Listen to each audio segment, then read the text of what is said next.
de ma présentation, c'est de vous éclairer sur l'approche pratique donc, dans le diabète de type 2. Donc là, c'est le plan de ma présentation. Donc on a une introduction, des données épidémiologiques brèves, définition et classification du diabète sucré. Je vais parler des antidiabétiques avant de passer à l'approche thérapeutique et parler des nouvelles recommandations. Alors, comme introduction, le diabète, comme vous le connaissez, est une pathologie très fréquente.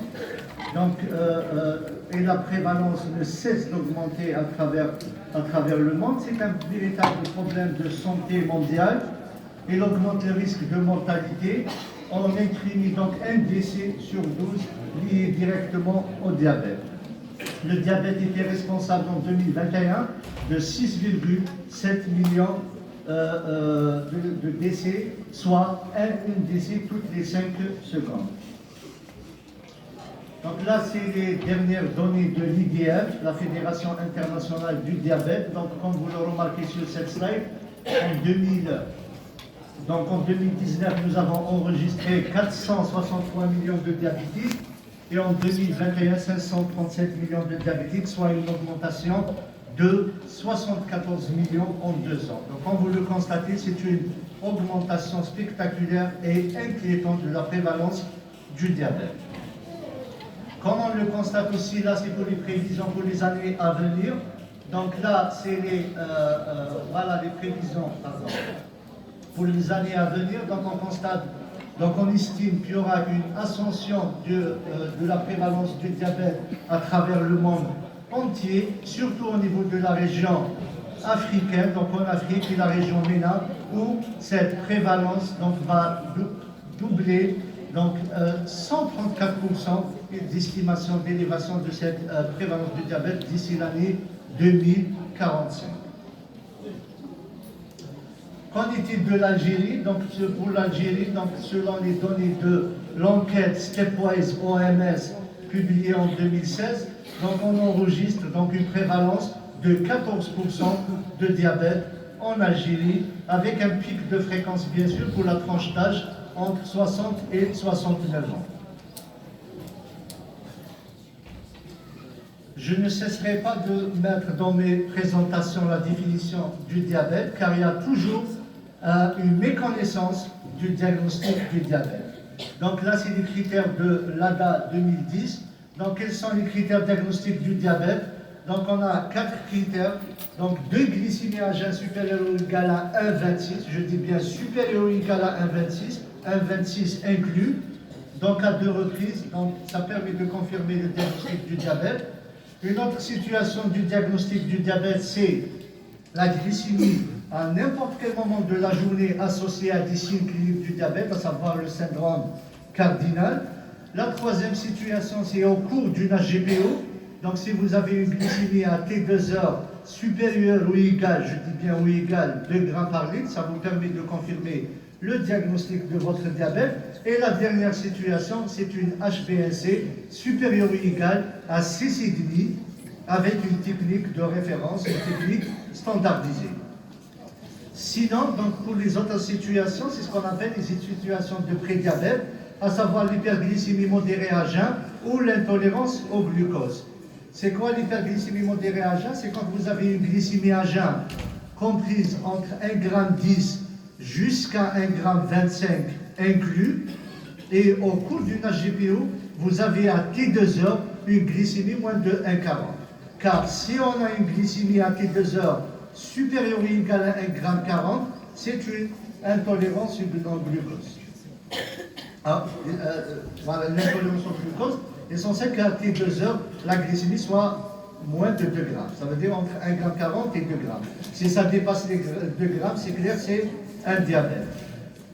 Qu'en est-il de l'HbA1c? Donc l'HbA1c des étapes prédiabétiques, c'est une HbA1c comprise entre 5,7 et 6,4. Là, c'est un point important à retenir. Quand vous recevez des patients avec une HbA1c à 6, il ne faut pas les rassurer, il faut aller au-delà de cette HbA1c et pratiquer éventuellement une HGPO. Donc il ne faut pas être rassuré avec une HbA1c moins de 6,5. Une HbA1c normale, c'est une HbA1c moins de 5,7%. La classification commune de la dame, vous la connaissez, donc c'est la classification en 4 principaux groupes. On a le diabète de type 1 qui est une destruction principalement auto-immune des cellules bêta. Le diabète de type 2 où on a 2 mécanismes physiopathologiques importants, l'insulinorésistance et l'insulinocarence en stade ultime de la maladie. Les diabètes spécifiques, donc il y en a plusieurs. Il y a les diabètes génétiques, à savoir les diabètes maudits, où il y a plusieurs sous-groupes aussi. Donc les diabètes secondaires à certaines maladies, pancréatiques, certaines maladies endocriniennes, par exemple donc un phéochromocytome, un syndrome de Cushing, donc les pathologies endocriniennes qui peuvent s'accompagner d'un diabète sucré, et le diabète secondaire à la prise de médicaments, c'est le diabète iatrogène. L'exemple type, c'est le diabète cortico-induit. Et en dernier, on a une entité à part, c'est le diabète gestationnel. Donc c'est juste pour attirer votre attention pour le diabète de type 2. Finalement, ce n'est pas une maladie aussi homogène. Quand on dit diabète de type 2, on classe notre patient, mais on se rend compte finalement si le diabète de type 2, c'est une maladie très hétérogène. De là, on trouve plusieurs sous-groupes, même dans le diabète de type 2. C'est la fameuse classification donc, de l'étude suédoise d'Alquist, où on a trouvé 5 autres sous-groupes du diabète de type 2, selon les caractéristiques cliniques, complications et les approches, les réponses thérapeutiques. Donc là, brièvement, c'est pour parler donc, de la physiopathologie du diabète de type 2. C'est une plaque, c'est pour comprendre l'impact des thérapeutiques actuellement mises sur le marché dans le diabète. Donc là, la première, donc on va commencer par l'atteinte du pancréas. Vous savez, dans l'atteinte du pancréas, il y a principalement 2 atteintes. Donc il y a l'atteinte de la cellule bêta, où on a un défaut d'insulinosécrétion, et parallèlement à ça, l'atteinte des cellules alpha, où on a une hyperproduction du glucagon, et comme vous le savez, le glucagon, c'est une hormone hyperglycémique. Dans le tissu adipeux, on a une diminution de l'adiponectique, qui est une hormone insulinosensibilisatrice, donc la diminution entraîne un état d'insulinorésistance. Au niveau rénal, donc on a la diminution de la libération rénale du glucose, donc qui dit rétention du glucose, donc une hyperglycémie par la suite. Au niveau musculaire, c'est l'insulinorésistance musculaire, diminution de la captation du glucose et hyperglycémie par la suite. Au niveau hépatique, toujours par le biais de l'insulinorésistance, on a une augmentation de la production hépatique du glucose. Au niveau du système nerveux central, on a la diminution de la satiété, puis diminution de la satiété, tendance à la prise alimentaire, tendance à la prise de poids, aggravation de l'insulinorésistance. Au niveau du type digestif, donc c'est la place des incrétines, donc diminution de la sécrétion du GLP-1, qui est une hormone digestive, ce sont les incrétines qui stimulent la sécrétion d'insuline. Elle a aussi d'autres faits importants qu'on va voir plus tard. Donc avant d'aborder l'approche thérapeutique, on va parler donc, sommairement des autres différents antidiabétiques.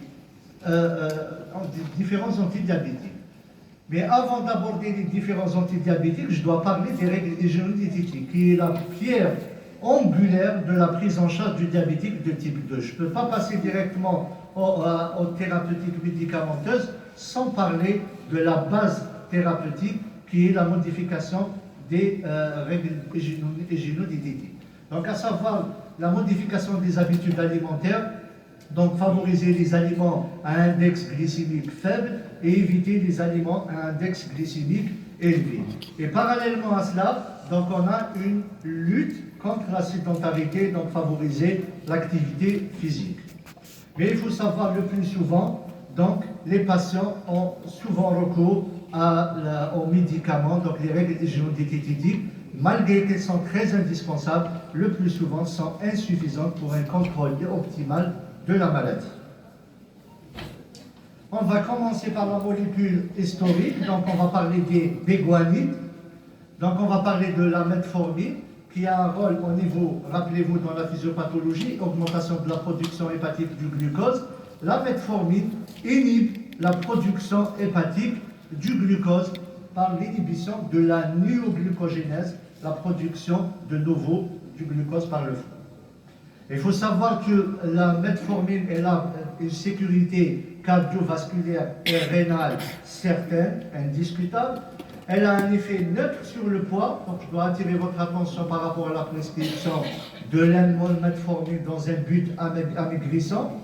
Il faut savoir que la metformine, elle a soit un effet neutre sur le poids, ça veut dire elle n'entraîne pas de prise de poids ou de perte de poids, ou bien parfois elle a un effet sur la perte de poids, mais qui est modéré, contrairement à ce qu'on croit que la metformine entraîne des pertes de poids importantes. Ne provoque pas d'hypoglycémie, ça vous le savez, exceptionnellement dans certaines situations d'éthylisme ou d'activité physique très importante, mais le plus souvent, la metformine n'entraîne pas d'hypoglycémie. Les principaux effets secondaires de la molécule, vous les connaissez, ce sont surtout d'ordre digestif, des douleurs abdominales, des nausées, des vomissements. Traitement de première intention du diabétique de type 2, sauf en cas de risque d'acidose lactique. Là, c'est très important. Et il faut que tous les diabétiques aient dans leur ordonnance la metformine, sauf en situation de contre-indication, donc situation où il y a un risque accru d'acidose lactique. C'est les insuffisances que vous connaissez, l'insuffisance cardiaque. Mais il faut savoir que pour l'insuffisance cardiaque, c'est l'insuffisance cardiaque décompensée. Donc, en dehors de la décompensation, on peut donner à l'aise la metformine. C'est très important. Parce qu'on reçoit des patients chez qui on arrête la metformine dès qu'ils sont au stade d'insuffisance cardiaque, mais non, il faut garder la metformine. Certes, lors des décompensations, il faut l'arrêter, mais par la suite, on peut la reprendre. Et bien sûr, pour les insuffisances aussi, l'insuffisance respiratoire décompensée, l'insuffisance rénale. Donc la metformine, il faut l'arrêter quand vous avez la clairance, moins de 30. Il y a certains praticiens qui l'arrêtent à partir de 60. Non, il faudrait l'arrêter moins de 30. Entre 30 et 60, vous pouvez diminuer la dose. Vous pouvez donner jusqu'à 1500 mg par jour. La deuxième classe thérapeutique, donc on va parler des sulfamides et des glinides. Vous connaissez, donc c'est des médicaments qui entraînent une insulinosécrétion. Ils ont une bonne efficacité du moment qu'ils entraînent une baisse d'HbA1c, une baisse avoisinante de 1%, parfois plus, jusqu'à 1,5%. Donc hypoglycémie, leurs effets secondaires majeurs, ce sont les hypoglycémies et la prise de poids. Pas de bénéfice cardiovasculaire ou rénal. Parce que vous allez comprendre par la suite, maintenant, la tendance, c'est de parler des médicaments qui entraînent une protection cardiovasculaire et rénale. Pas de risque de mortalité globale ou cardiovasculaire. Les glinides, à la différence des sulfamides, ils entraînent, donc ils ont une demi-vie courte, donc un moindre risque d'hypoglycémie. Les inhibiteurs de la DPP4, qu'on appelle aussi les gliptines, donc ils restaurent, donc c'est des médicaments qui inhibent l'enzyme qui entraîne la dégradation du GLP1. Donc si on donne un inhibiteur de cette enzyme, donc on va garder longtemps le GLP1 natif.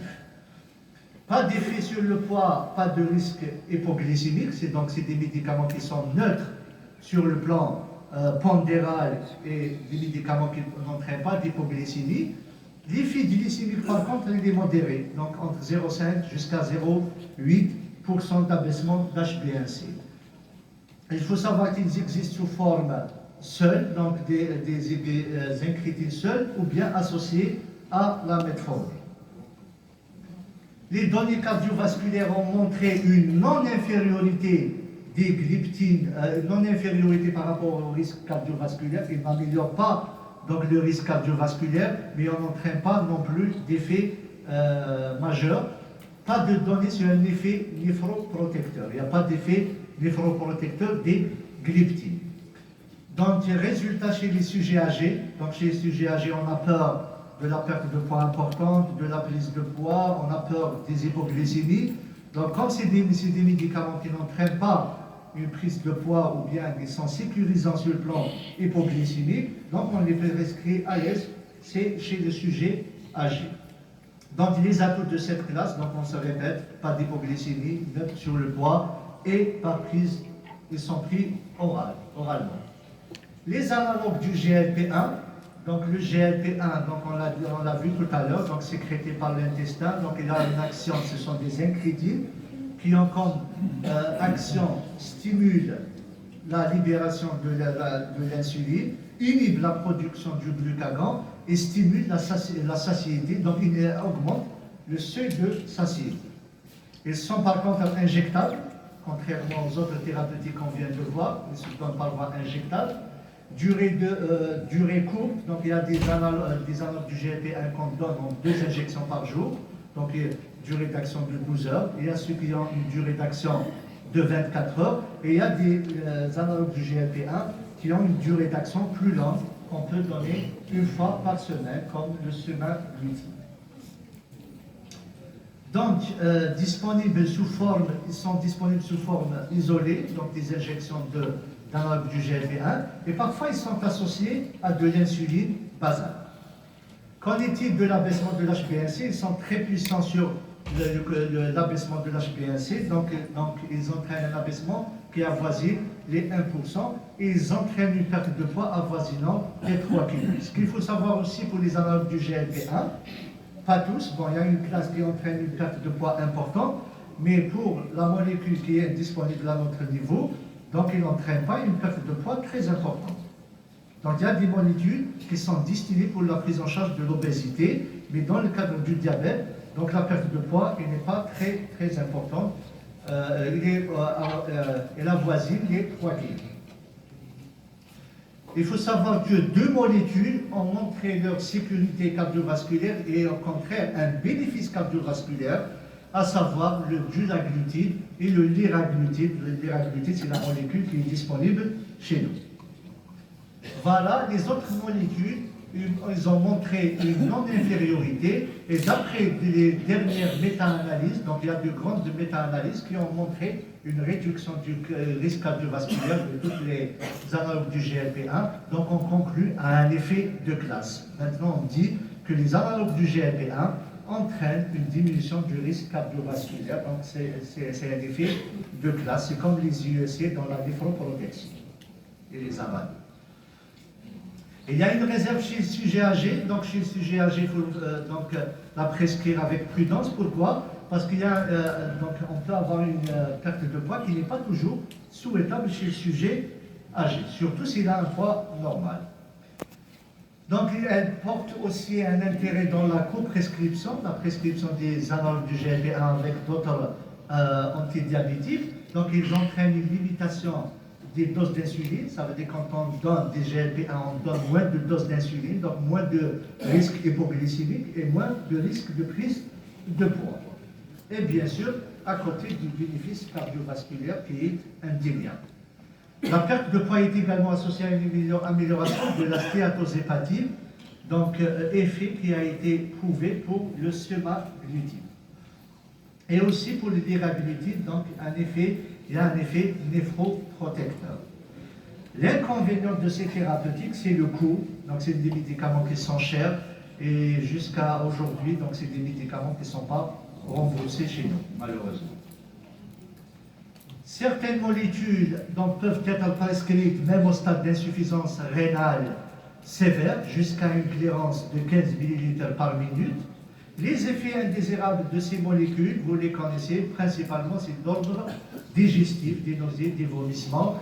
Il faut savoir juste que ces effets sont dose dépendants. Ça veut dire que si on a donc ces effets secondaires, on peut tenter de réduire la dose et en espérant donc de faire disparaître ces effets secondaires.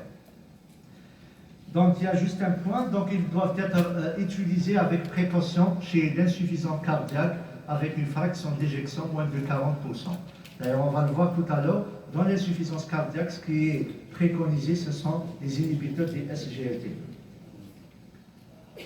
Les inhibiteurs des SGLT2, on les appelle aussi les glyphlosines. Donc, elles entraînent, en quelque sorte, c'est des glucodiurétiques. Ils entraînent, rappelez-vous de la physiopathologie du diabète, diminution du seuil d'élimination rénale du glucose. Là, c'est des médicaments qui vont entraîner une glucosurie, une fuite urinaire du glucose. Donc, ils existent en monothérapie ou combinés à la metformine, Il faut savoir que l'abaissement de l'HbA1c il est modeste, aux alentours de 0,6%, ainsi que pour la perte pondérale qui est minime, aux alentours de 3 kg. Meilleur contrôle tensionnel, vous comprenez bien, donc une fois qu'il y a une fuite urinaire du glucose, il y a parallèlement une fuite du sodium, c'est ce qui améliore, et diminution aussi un peu de la volémie, c'est ce qui améliore les chiffres tensionnels. Les autres inhibiteurs SGLT2, il faut savoir que l'effet cardioprotecteur et néphroprotecteur, elle a été prouvée initialement pour l'empagliflozin.